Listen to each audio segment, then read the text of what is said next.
ကျွန်တော်အလုပ်တွေလုပ်ရင်ဘူးတူတာတွေပေးလို့ကောင်းနေတော့မှဘာမှမတိလိုက်ရပဲနေလေသမင်းစားရှင်ရောက်တော့ပြီတဲ့ဗျာကျွန်တော်မကြိုက်တာအဲ့ဒါတွေလည်းပါတယ်အလုပ်တွေလုပ်လို့ကောင်းတော့မှသမင်းခေါ်စားတာကတော့ရှမ်ပိုင်ရှင်လူနာပေါ့ဗျာရှမ်ပိုင်ရှင်ပဲလူနာလားကျွန်တော်ပဲလူနာလားတော့မသိပါဘူးဗျသမင်းစားဖို့ကိုလည်းရင်ဆုံးလာစေးတာကကျွန်တော်ပဲဖြစ်နေတာပေါ့နော်发快嘛表呢呀ကျွန်တော်တို့သမင်းစားနာမဲ့တဲလေးထဲမှာဘရက်စစ်တွေကကျွန်တော်တို့ထက်အရင်နေရာဥထားပြီးလာနာတော့ပြီမလို့ကျွန်တော်တို့ဟာဒုတိယလူအဖြစ်နဲ့ကြည်ကြည်နဲ့နဲ့ရင်းနေရာဖယ်ပြေးလိုက်ရတာပေါ့နော်ခင်ဗျားတို့အနေနဲ့လည်းပါရှင်ရှိပြီးသားလူကိုရှင်းမိရင်ကိုလိုချင်းတလို့ပိုက်ဆိုင်ရဖို့ထက်သူ့ဘွားနဲ့သူပြောနိုင်ဖို့သူ့ဆုံးဖြတ်ချက်ကိုနားလည်ပြရမယ်ဖြစ်ပြီးဒုတိယလူဖြစ်သွားတဲ့ကိုကလည်းပထမလူကိုအနိုင်ယူရမယ်သူမဟုတ်တလို့သူ့ဘက်ကကိုအတွက်ပေးခဲ့ဖို့တဲ့အချိန်တွေနဲ့ကိုရင်တဲ့ကထာဝရမင်းမရနိုင်အောင်သူပေးခဲ့တဲ့အမတရားနည်းနည်းလေးတွေကိုတံပိုးထားပြီးသူ့စီကအချစ်တွေမရနိုင်တော့တာကိုလည်းအတင်းမတောင်းတော့ဘဲနဲ့စိတ်ကျဉ်နဲ့ပေးတတ်တဲ့သူဖြစ်နေရပါမယ်ဗျ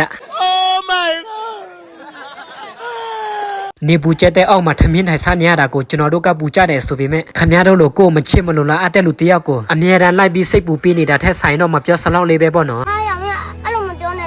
သမင်းစားလို့ပြီးရှင်းကျွန်တော်အိတ်ဆက်အနားယူဖို့လုပ်တော့မှချီရတဲ့ညီမလေးကကိုအခုညီမလေးအရန်ပူအိုက်တယ်ဆိုပြီးဖုန်းဆက်ပြောလာလို့ကျွန်တော်ကလည်းအလိုက်တတိနဲ့ရင်ထဲကရှိနေတဲ့ရှင်းညီမလေးစီအေးတဲ့တွေကိုသွားရအောင်ဆိုပြီးတော့အဝတ်အစားချုပ်ကရေချိုးလိုက်တာပေါ့ဗျာကျွန်တော်ရေချိုးပြီးသွားတဲ့အခါမှာတော့ရင်ထဲကနှလုံးသားတွေကလန်းဆန်းတည်ကြည်နေတာမလို့မေးချင်တော့ပဲကိုဘွားကောင်းမှုအတွက်တရားထိုင်ဖို့နေရာသွားရှာလိုက်တာပေါ့ဗျာကိုမတိခင်မှာကိုအတွက်ကောင်းမှုတစ်ခုခုခြံခဲ့တဲ့ချင်းနဲ့ဆိုပြီးအေရှာနဲ့ဝယုံတော့ပြင်းရဲ့အေးအောင်မှာတရားလာထိုင်နေလိုက်တာပေါ့ဗျာကျွန်တော်မတိခင်မှာဘွားကိုအချိန်ရရင်ရတလို့ပြန်တမိုးထားခြင်းနဲ့ငွေရှာဖို့အရှင်ကိုပေးခဲ့ရတယ်လို့အခုအချိန်မှလည်းကျွန်တော်ကုသိုလ်ရှာဖို့အရှင်ကိုပြန်ပေးမယ်လူတိုင်းအပေါ်အနိုင်ရဖို့ကြိုးစားခဲ့ဖို့တလို့မျိုးအခုချိန်မှာကျွန်တော်ကိုယ်စိတ်ကိုအနိုင်ရအောင်တရားထိုင်ပြီးကြိုးစားအားထုတ်သွားမှာပေါ့နော်တရှင်တရားဆိုတာဘယ်နေ့ရောက်လာမလဲဆိုတာမသိပေမဲ့ဒီနေ့ကိုရောက်လာတဲ့နေ့မှာတော့ကပူပန်မှုနောင်တတွေထက်ငါဘွားမှာကောင်းတာလေးတွေတော့လုပ်ခဲ့ဖို့ပါတယ်ဆိုတဲ့စိတ်အိတ်ချမ်းမှုနဲ့ရင်ဆိုင်နိုင်ခြင်းလို့တရားကိုထိုင်နေတာပဲဖြစ်တာပေါ့ဗျာကျွန်တော်တို့ရဲ့ဘွားခရီးတစ်ချောင်းမှာအရာလုံးကိုမယူသွားနိုင်ပေမဲ့ကိုပြုခဲ့တဲ့ကုသိုလ်နဲ့ကိုယ်စိတ်ထက်ကတကယ်တရားအိတ်ချမ်းမှုအစ်စ်ကိုတော့နောက်ဆုံးတော့ဘွားခရီးအထက်တည်ဆောင်သွားနိုင်ကြမှာပဲဖြစ်တယ်မဟုတ်ဘူးလားဗျ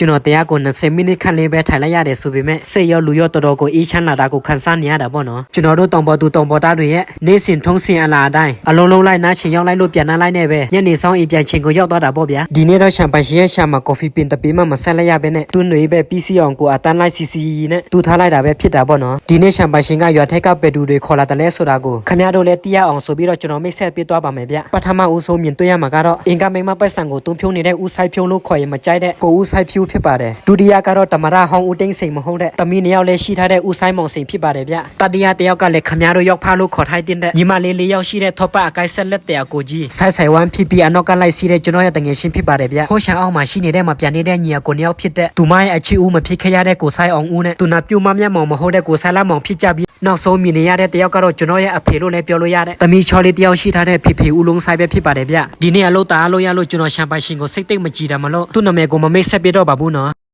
发快嘛表呢呀